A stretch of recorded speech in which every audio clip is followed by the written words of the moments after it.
Hello दोस्तों, study with Sheoran में आप सभी का स्वागत है। आशा करती हूँ आप सभी स्वस्थ होंगे। आज हम पढ़ेंगे राजस्थान की मीठे पानी की झीलें। इससे पहले हम पढ़ चुके हैं राजस्थान की खारे पानी की झीलें। ठीक है, दो ही टाइप की झीलें बताई थी कि एक तो होती हैं खारे पानी की झीलें और एक होती हैं मीठे पानी की झीलें। दूसरा, एक तो ये तो हो गई इनकी प्रकृति के आधार पे झीलों का वर्गीकरण। दूसरा आता है हमारा बनावट के आधार पे कि झीलें प्राकृतिक भी होती हैं एंड कृत्रिम भी होती हैं। तो दो टाइप से तो वैसे थी, और हम जो पढ़ेंगे डिटेल में वो हम पढ़ेंगे कि खारे पानी की झीलें कौन सी हैं और मीठे पानी की। तो खारे पानी की हम पढ़ चुके, अब आती हैं आज हमारी मीठे पानी की झीलें। तो आज थोड़ा वीडियो लेट हो गया, और वीडियो तो बन चुकी थी लेकिन वो दूसरे टॉपिक की बन गई है ना, मीठे पानी की झीलों की नहीं बनी थी।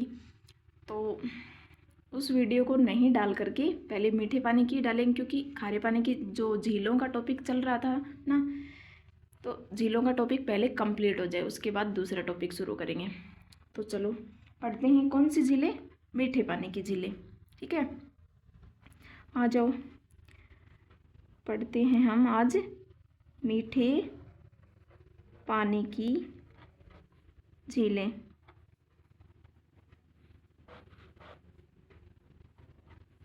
ठीक,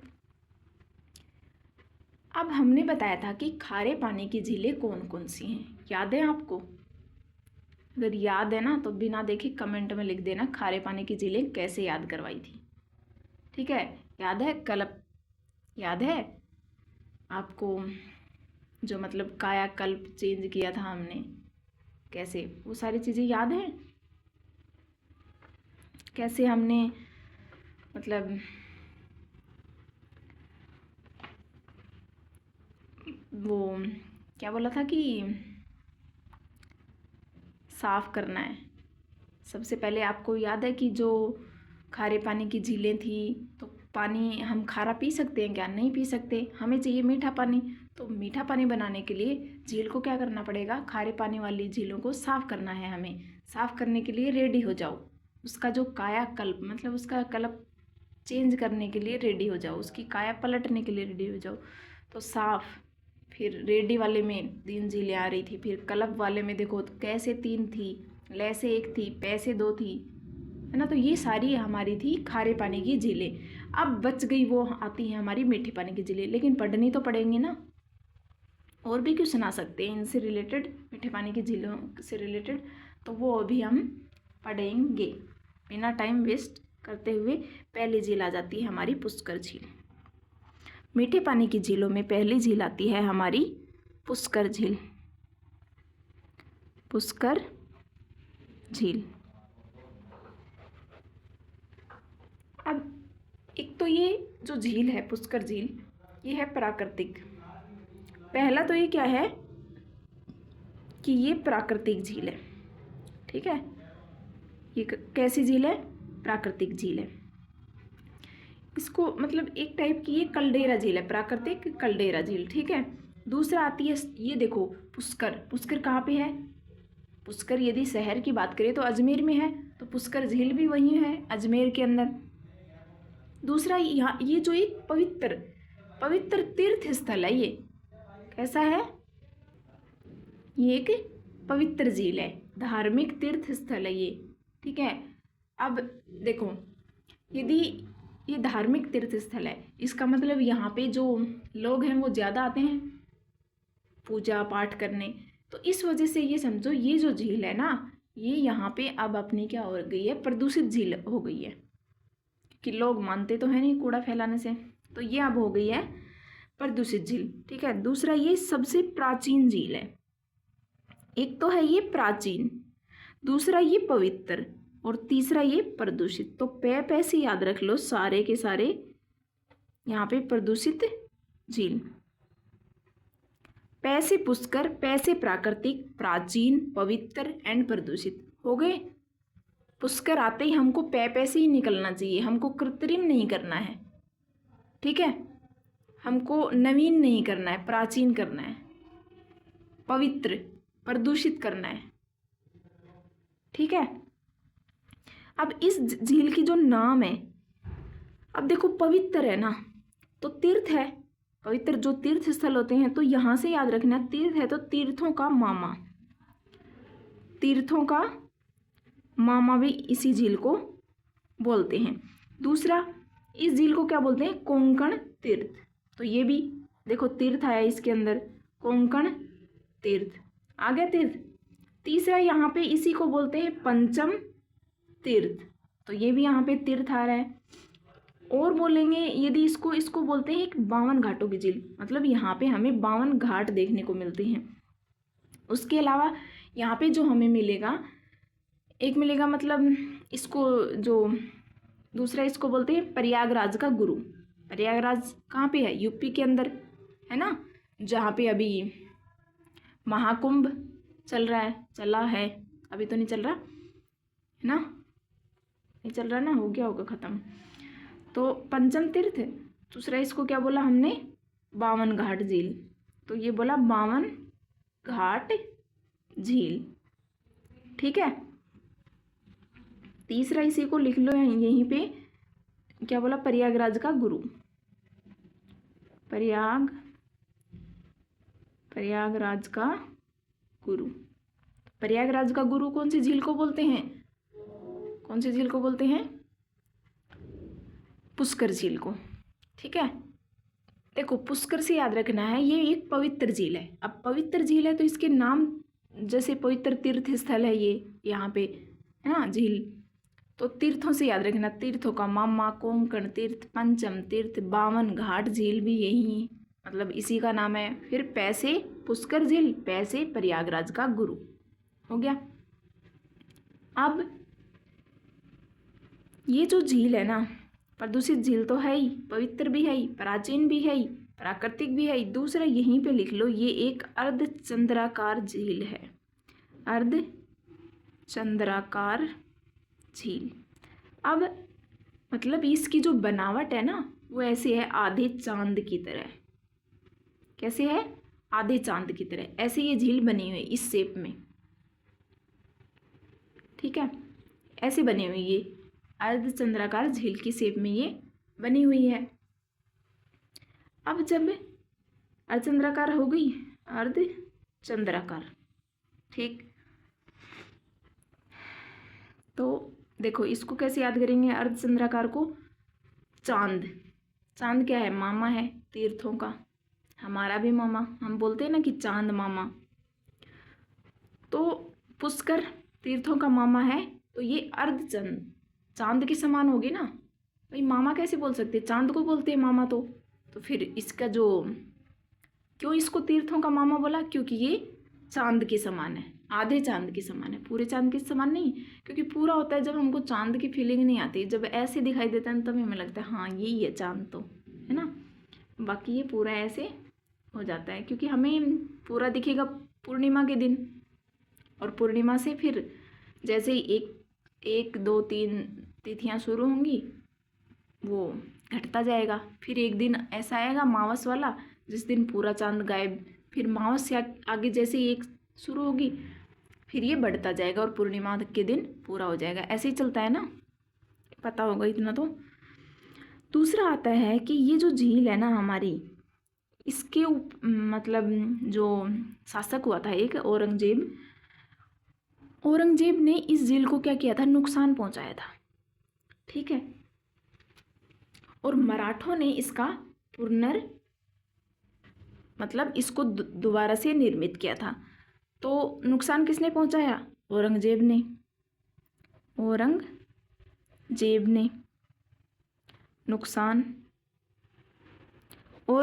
नुकसान पहुंचाया। देखो जल्दी जल्दी लिख लेते हैं, नहीं तो फिर ज़्यादा टाइम लगेगा, क्या फ़ायदा। और मराठों ने पुनरुद्धार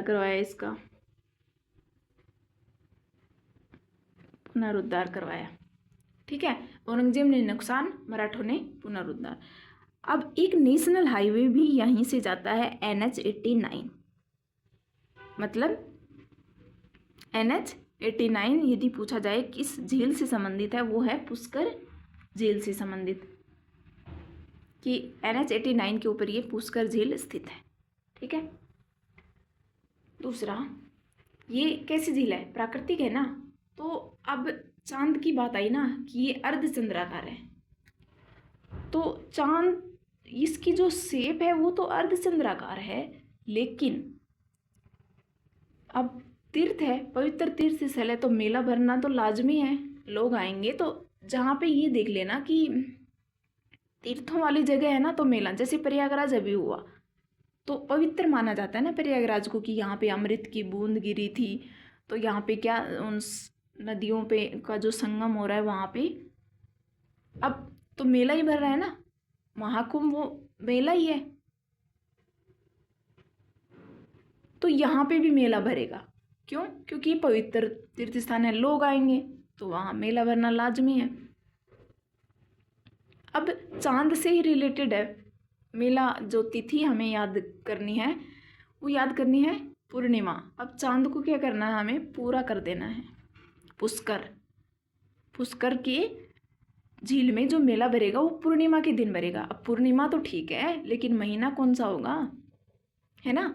तो कैसे याद रखना, पुष्कर है ना, तो कैसे, कार्तिक, कर से कार्तिक याद रख लेना, कार्तिक की पूर्णिमा है वो। पुष्कर में कार्तिक की पूर्णिमा के दिन मेला भरता है। देखो टाइम लगेगा थोड़ा सा, क्योंकि ये चीज़ें बार बार आप जब सुनेंगे ना इसको कैसे कैसे हुआ, हाँ ये मेला, नहीं तो सारे मिक्स हो जाएंगे, एक बराबर ही है मेला तो सब की तिथि, ये तिथियाँ मिक्स हो जाती हैं। तो इनको उसी वर्ड से, जैसे हमें पुष्कर झील याद आए ना, तो पुष्कर नाम आते ही ये सारी यादें मतलब ताज़ा हो जानी चाहिए कि हाँ भाई ये प्राचीन है, पवित्र भी यही है, प्रदूषित भी है, प्राकृतिक भी है। अब ये तीर्थ स्थल है यहाँ पे, तो आधे चांद के समान है, तीर्थों का मामा है, कोंकण तीर्थ, पंचम तीर्थ, तो ये 3 टाइप के तीर्थ हो गए, है ना। फिर प्रयागराज पुष्कर से और बावन घाट। अब पुष्कर से ही कार्तिक पूर्णिमा याद रखनी, चांद पूरा हो गया है यहाँ पे, उस दिन हमारा यहाँ पे क्या भरेगा, मेला।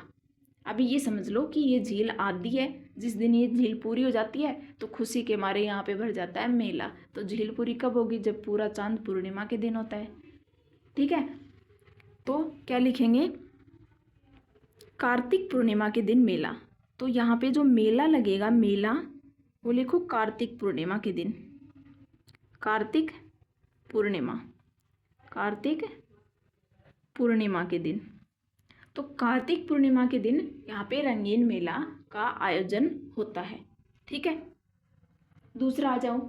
दूसरा इसमें क्या है कि यहाँ पे एक, ये तो हो गया ना 52 घाटों का एक, जो क्या बोलते हैं, मतलब इसका 52 घाट, ये जो झील इसका नाम पड़ा, उपनाम है ना ये पुष्कर झील का, 52 घाट झील। अब ये उपनाम कैसे पड़ा, क्योंकि यहाँ पे 52 घाटों का निर्माण है, यहाँ पे 52 घाट हैं। भाई कोई चीज़ होती है तभी तो उसका नाम पड़ता है। अब इसका अर्धचंद्राकार क्यों पड़ा, क्योंकि ये है आधे चांद के समान, जैसा हमें चांद दिखाई देता तो इसका नाम रख दिया अर्धचंद्राकार। अब इसका 52 घाट झील नाम क्यों रखा, क्योंकि यहाँ पे हैं 52 घाट, यहाँ पे 52 घाट बने हुए हैं। ठीक है, अब ये 52 घाट बने हैं तो किसी ने तो इसका निर्माण करवाया होगा। तो 52 घाट का निर्माण प्रतिहार जो शासक हुए थे ना, उन्होंने करवाया था। ठीक है, तो लिखो 52 घाटों का निर्माण, 52 घाटों का निर्माण किसने करवाया, प्रतिहार शासकों ने, प्रतिहार शासकों ने। तो ये हो गई 52 घाटों की बात। ठीक, दूसरा, इसी मतलब झील के किनारे जो कालिदास हुए थे ना, उन्होंने भी अपनी पुस्तक का क्या किया था, संकलन किया था, मतलब अपनी पुस्तक लिखी थी इसके किनारे बैठ के। तो ये लिख लेना।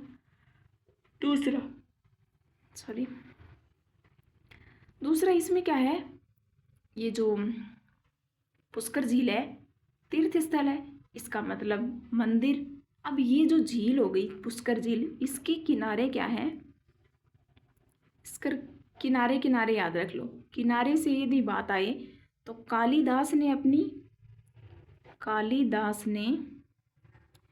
अपनी पुस्तक का पुस्तक का संकलन किया, संकलन किया। ठीक है। दूसरा, किनारे से बात आए तो इसी झील के किनारे विश्व का पहला ब्रह्मा मंदिर है, विश्व का पहला ब्रह्मा मंदिर। तो ब्रह्मा मंदिर की यदि बात आए कि ब्रह्मा मंदिर कहाँ पे है, तो पुष्कर में, सबसे बड़ा भी है ये। ठीक है, ब्रह्मा मंदिर। दूसरा, ये तो हो गई इसके किनारे की बात। अब इसी झील के पास में एक और बना हुआ है मंदिर, रंगदेव मंदिर। ठीक है, कौन सा मंदिर बना हुआ है?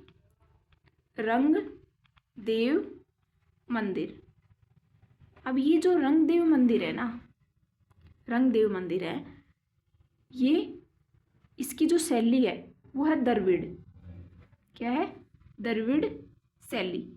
अब ये शैलियाँ जब हम अलग से टॉपिक लेंगे, वैसे यहाँ पे समझ लो कि द्रविड़ शैली क्या होती है। शैलियों का एक टाइप है, उसमें मेन तौर पर ये दक्षिण की शैली है।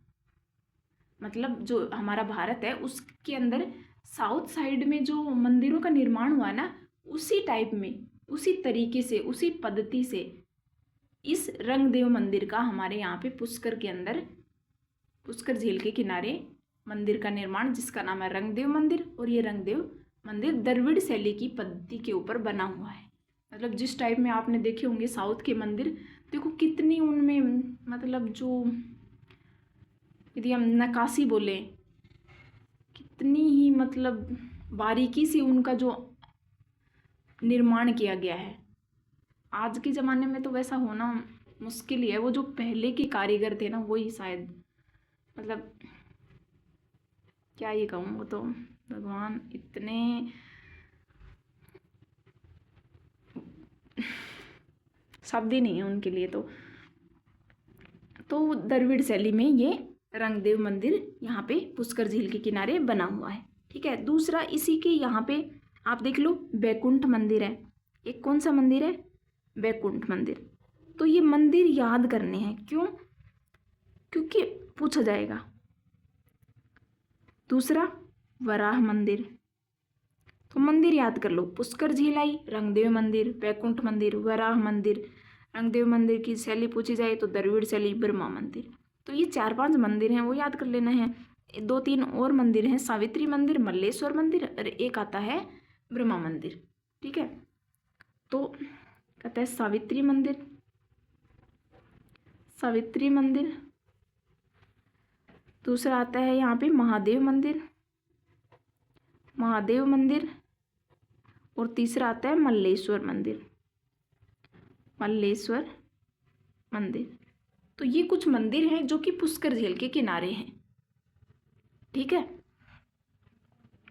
अब इसी झील के किनारे और क्या क्या, ये तो हो गए मंदिर।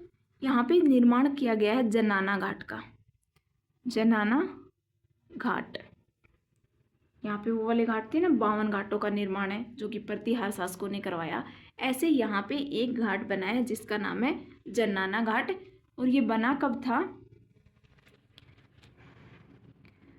1911, 1900 क्या थी, 11, 1911 में ही बना था। हाँ, 1911 में बनाया। किसने?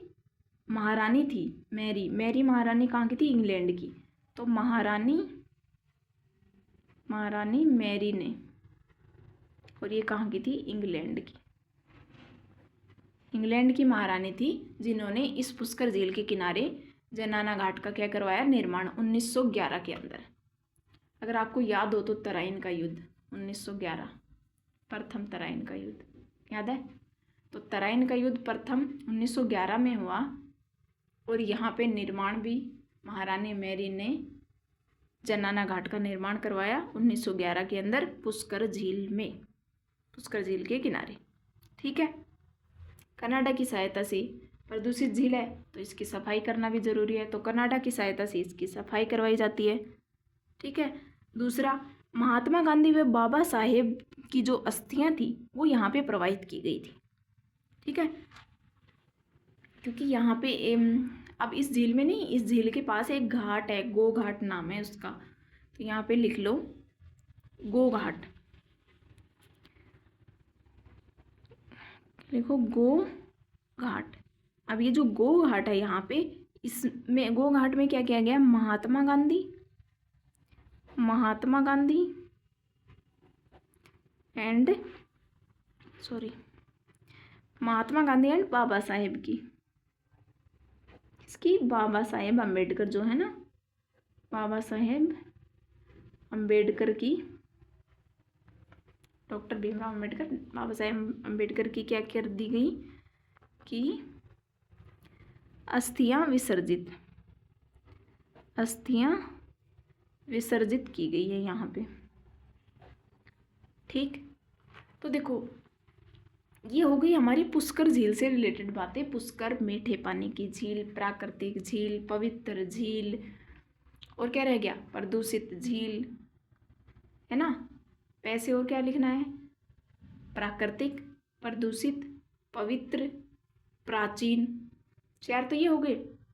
दूसरा देखो हमें याद करना है, ऐसा नहीं है कि भाई किताबों में बहुत सारी किताबें आपको मिलेंगी जहाँ पे सब कुछ दिया होगा, बस ये बात अलग है कि कुछ में इधर उधर हो जाएगा एक आधा अक्षर, किसी में कुछ होगा, किसी में कुछ एक आधी चीज़ें कम होंगी, किसी में एक आधी ज़्यादा होंगी, लेकिन मेन बात तो ये है ना, किताबें तो भरी पड़ी हैं, नोट्स मिल जाएंगे आपको, याद करना है हमें, और वही पेपर में आएगा तब हमें याद की कीमत पता चलेगी कि हाँ पढ़ा तो था, याद नहीं आ रहा बट ना। तो मेन मकसद है याद होना ज़रूरी है। कोई भी चीज़ पढ़नी है ना, आज के बाद याद ही रखनी है उसको, नहीं तो क्या फ़ायदा पढ़ने का। तो एक बार याद कर लिया और उसको बार बार रिवीजन करना है। तो देखो एक बार ऐसे याद करना है कि उसको जो जब हम रिवीजन करें ना तो उसमें फ़ायदा हो जाए। आप देख लो, पुष्कर झील प्राकृतिक, प्राचीन, पवित्र, प्रदूषित, याद है ना। पैसे, एक और करना है कर, कार्तिक की पैसे पूर्णिमा, कार्तिक की पूर्णिमा को रंगी मेला, फिर तीर्थों का मामा, और कौन सा था तीर्थ, पंचम तीर्थ, दूसरा कोंकण तीर्थ, यहाँ पे 52 घाट भी बने हैं, और पैसे प्रयागराज का गुरु भी इसी को बोला जाता है। 52 घाटों का निर्माण किसने करवाया था, प्रतिहार, पैसे प्रतिहार शासक। जैसे ही प्रतिहार शासक याद आ जाएगा, देखो ये तीर्थ से रिलेटेड था, पुष्कर झील क्या पवित्र है, तो तीर्थ पवित्र हो गया, फिर ये पैसे प्रयागराज हो गया, फिर एक और पै याद रख लेना यहाँ पे, प्रतिहार शासक याद आएगा, 52 घाटों का निर्माण हो गया। ठीक है, हो गए सारे पै याद हो गए ना पुष्कर झील से पै। दूसरा आता है औरंगजेब ने नुकसान पहुंचाया, 2 शासक यहाँ पे याद रख लेना, मतलब 2 शासक तो नहीं, एक तो औरंगजेब याद रखना है, दूसरा मराठे याद रखने हैं। पुनरुद्धार, पैसे पुनर्निर्माण, पुनरुद्धार, तो पुनरुद्धार किसने, मराठों ने, मराठा शासकों ने इनका इस झील का पुनरुद्धार करवाया, पुनर्निर्माण करवाया। औरंगजेब आपको पता है कि ऐसा शासक था नुकसान पहुंचाने वाला, और वर्ड तो नहीं यूज करेंगे, मतलब क्या बोले, क्रूर याद रख लेना। औरंगजेब, आप जब पूरा हम हिस्ट्री पढ़ेंगे इंडियन तब आएगा, तो ये याद रखना, औरंगजेब जो शासक था वो क्रूर था, अच्छा नहीं था, ये याद रख लेना। तो अच्छा नहीं है तो नुकसान ही पहुंचाएगा, किसको, पुष्कर झील को। ठीक है, NH 89, ये NH भी याद रखना है कि NH 89 किससे रिलेटेड है, पुष्कर से। 8 और 9 जो नेशनल हाईवे, NH का मतलब होता है नेशनल हाईवे, जो राष्ट्रीय राजमार्ग जा रहा है यहाँ पे, वो है 89। कौन सा, 89। इसको कैसे याद करेंगे, कोई है ट्रिक, 8 और 9,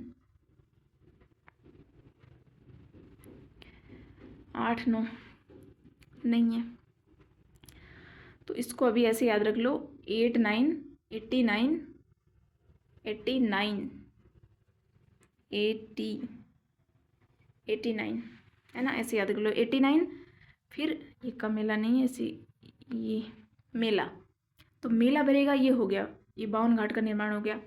अब पुष्कर करके किनारे, करके पुष्कर के किनारे, किनारे से याद रखना, पहला तो जो कालिदास हुए हैं हमारे, कालिदास उन्होंने अपनी पुस्तक, कालिदास ने पुस्तक लिखी है बहुत सारी, तो उन्होंने एक अपनी पुस्तक का संकलन इसके किनारे बैठ के किया है। देखो नदियों के किनारे क्या है, हमें शांति मिलती है। सॉरी, यहाँ पे झील की बात हो रही है। नदियों के किनारे भी शांति मिलती है, झीलों की, क्योंकि पानी वाला एरिया होता है कि हमें वहाँ पे शांति मिलती है। किस लिए घूमने जाते हैं झीलों में? आप देखो स्विमिंग पूल में स्नान कर, क्या शांति मिलती है उससे, हमारे मन को ऐसे लगता है हाँ भाई थोड़ा, यदि हम ऐसा चल रहा है ना अजीब सा माहौल लगे दिमाग में, तो पानी के किनारे शांति मिलती है। पानी पी लो, हाँ थोड़े मन को शांति मिल जाएगी, ऐसे बोलते हैं। तो हम ये मानते हैं कि ये जी पानी वाला एरिया है, उसके किनारे हमको जा कर के शांति मिलती है मन को, है ना। अच्छा वातावरण होता है उसके, पानी के पास वाला जो वातावरण होता है, वहाँ पे कोई शोर शराबा ये सब नहीं होता। तो कालिदास ने अपनी पुस्तक लिखी पुष्कर झील के किनारे बैठ के, ठीक है। ये पहला ब्रह्मा मंदिर, यहाँ पे झील पवित्र क्यों है? क्योंकि यहाँ पे एक ब्रह्मा जी का मंदिर है, और वो भी बहुत बड़ा मंदिर है, ब्रह्मा जी का विश्व का पहला मंदिर है ये, जो कि पुष्कर अजमेर के अंदर है। ये पुष्कर झील कहाँ पे है, लिख लेना, ये अजमेर के अंदर है, ठीक है। उसके बाद आता है हमारा, ये सारे मंदिर याद कर लेना। ये देखो रंगदेव मंदिर, द्रविड़ शैली में बना है, बैकुंठ मंदिर, वराह मंदिर, सावित्री मंदिर। अब ब्रह्मा जी, महादेव से रिलेटेड याद रखना, सावित्री, वराह मंदिर, मल्लेश्वर मंदिर, बैकुंठ मंदिर, ये 4-5 मंदिर याद करने हैं। दूसरा एक घाट और है, जनाना घाट। 1911 में महारानी मैरी, जो कि इंग्लैंड की थी, उन्होंने यहाँ पे जनाना घाट का निर्माण करवाया था। दूसरा यहाँ पे गो घाट का निर्माण भी हुआ है, और ये जो गो घाट है उसी के अंदर यदि पूछा जाए महात्मा गांधी की जो अस्थियां किस में प्रवाहित की गई, बाबा साहेब अम्बेडकर की अस्थियां कहाँ प्रवाहित की गई, तो वो है गो घाट। देखो आधा घंटा तो हो गया, झील एक कंप्लीट हुई है, टाइम लग गया आज तो, बट याद हो गई होगी। ऐसा टाइम तो लग जाए कि चीज़ें याद हो जाएं। एक और कर लें क्या, छोटी सी झील है, उसको जैसे ऐसे बता देते हैं सिंपल तरीके से। लिख लो पुष्कर के बाद लिख लो जयसमंद झील, लिख लो पुष्कर के बाद ये लिखो जयसमंद झील,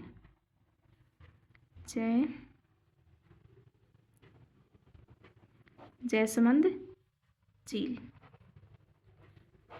अब ये जो जयसमंद झील है, देखो ये है हमारी झील, ऐसे याद कर लो। झील ऐसे ही होगी ना, गोल गोल टाइप में पानी होगा, वो अर्धचंद्राकार थी लेकिन होगी तो ऐसा ही, पानी तो इसी, तो ये आती है हमारी जयसमंद झील, ठीक है। अब क्या होगा झील के अंदर, तो क्या होगा, कुछ हो भी सकता है, एक आधी चीज़ें कभी कभार ऐसा होता है, जैसे जैसलमेर की झील है, उसके अंदर छतरियाँ बनी होती हैं, ऐसा कुछ भी होता है, महल भी बने होते हैं छोटे मोटे, पुराने ज़माने में जो राजा महाराजाओं ने निर्मित किए थे, तो वो भी हो सकते हैं, ठीक है। लेकिन ज़्यादातर चीज़ें क्या होंगी, झील के आसपास होंगी, कि ये झील कहाँ पे है, और इस झील के पूरे किनारे हमें याद रखने हैं क्या क्या चीज़ें हैं, ठीक। तो लिख लो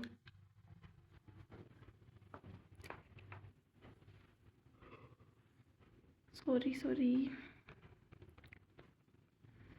झील के किनारे क्या क्या होगा। पहले तो ये देखो, ये झील है कहाँ है। ये झील पहले हमारी आती थी जयसमंद झील उदयपुर में आती थी। जयसमंद झील पहले कहाँ पे आती थी, उदयपुर में, लेकिन अब ये कहाँ पे आ रही है, सलुम्बर में। अब ये कहाँ पे आ रही है, सलुम्बर में। तो बाय चांस पेपर जो एग्जामिनर है वो पुराना ही पूछ ले, अब नया चेंज करके, वैसे तो हो गया है नया चेंज, बाकी अब तो सलुम्बर, क्योंकि पहले का भी पढ़ा हुआ होगा आपका जिक्की अगर पढ़ा हुआ है, तो उदयपुर तो आपको वैसे ही याद होगा, जयसमंद, उदयपुर के अंदर जयसमंद झील। लेकिन अब उदयपुर से आप तो एक तो ये याद कर लो, जो ज़िले हमारे नए बने हैं, तो आपको बस ये पता होना चाहिए जो नया ज़िला है ना, किस ज़िले से टूट के बना है, तो उससे रिलेट करके आप याद कर। जब नया आया तो आप ये कर देना, और पुराना ही है तो वो है ही उदयपुर, ठीक है। तो उदयपुर से याद रख लेना, सलुम्बर उससे टूट के बना है, बस ये याद रख, जयसमंद झील सलुम्बर। अब झील कहाँ पे है, सलुम्बर के अंदर है। और ये जो झील है पुष्कर तो थी प्राकृतिक, ये है कृत्रिम। कैसी झील है ये? तो यहाँ पे लिखते जाओ, ये है कृत्रिम झील। कृत्रिम झील हो गया। मीठे पानी की तो हम पढ़ ही रहे हैं, ऊपर हेडिंग डाल लेना कि मीठे पानी की झीलें पढ़ रहे हैं। कौन सी झीलें पढ़ रहे हैं? हाँ डाली थी ना, ये डाली थी, मीठे पानी की झीलें। तो उसमें हम पुष्कर पढ़ चुके। दूसरा हमारी आती है जैसमंद झील। अब जैसमंद झील मीठे पानी की तो है ही, उसके साथ साथ ये है कृत्रिम झील। अब इसका जो निर्माण करवाया था, अब जयसमंद रखा है ना, तो जयसिंह शासक था, उसने इसका निर्माण करवाया था। तो जो निर्माण करवाया वो करवाया जयसमंद ने, सॉरी जय सिंह ने। ठीक है, जयसिंह द्वारा निर्माण कब हुआ इसका? 1685 से 91 में इसका निर्माण हो गया। ठीक है,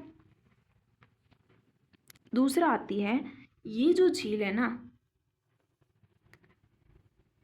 इस झील के अंदर कुछ नदियां आके गिरती हैं, क्योंकि नदियां कहाँ पे? झील में भी आके गिरती हैं। नदियां किसी नदी में भी जाके मिलती हैं, नदियां खाड़ी, अरब कोई सागर है उसमें भी जाके गिरती हैं।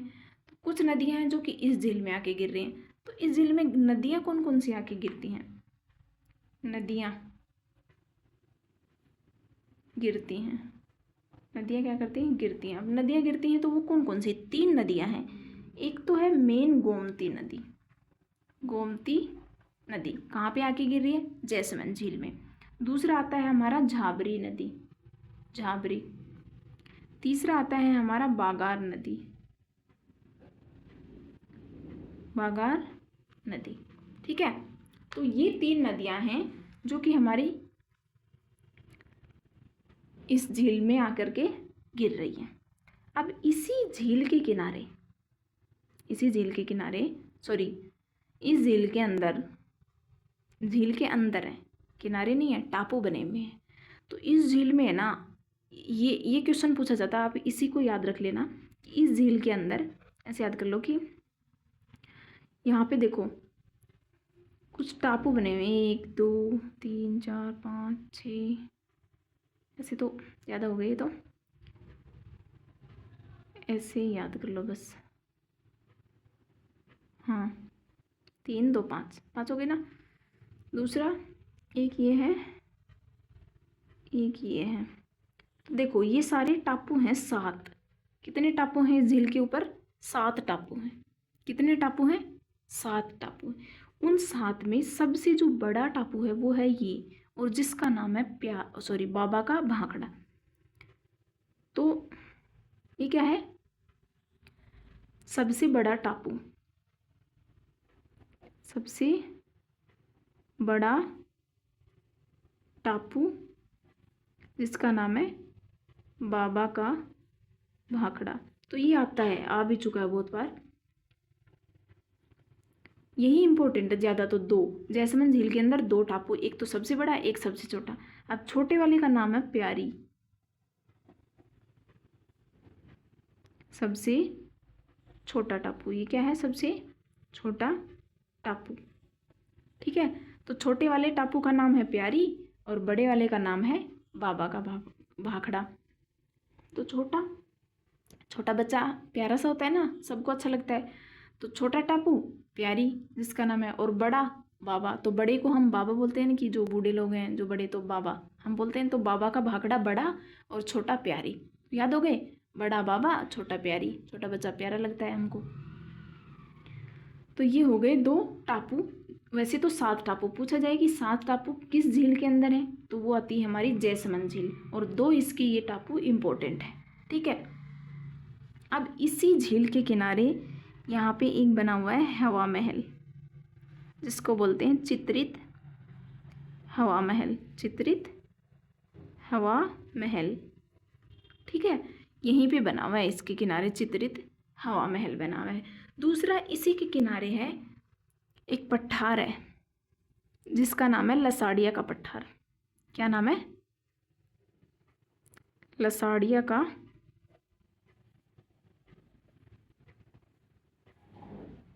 लसाड़िया का पठार आपको याद है? उदयपुर के अंदर है। और ये झील अब सलुम्बर में आ रही है, तो पठार तो ये तो यानी छोटा हो जाएगा, पठार तो बड़ा ही है। तो वो है लसाड़िया का पठार। किसके किनारे? जैसमंद झील के किनारे। ठीक। एक और महल है रूठी रानी का महल, इसी के किनारे, आप याद रख लेना ऐसे। ठीक है, ये महल बन गया अपना झोपड़ी सी टाइप, कोई नहीं। रूठी रानी का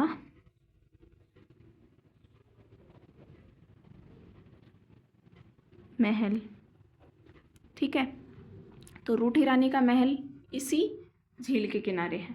याद आ रही है? बस यहाँ पे दो नहर भी निकाली गई हैं इस झील के अंदर से। दो नहर याद रख लेना फेमस, क्योंकि नहर और नदी ये चीज़ें इम्पोर्टेंट हैं। तो यहाँ पे देख लो, यहाँ पे दो नहरें निकाली गई हैं। ये हो गई भाई, एक ये नहर हो गई और एक ये वाली नहर हो गई।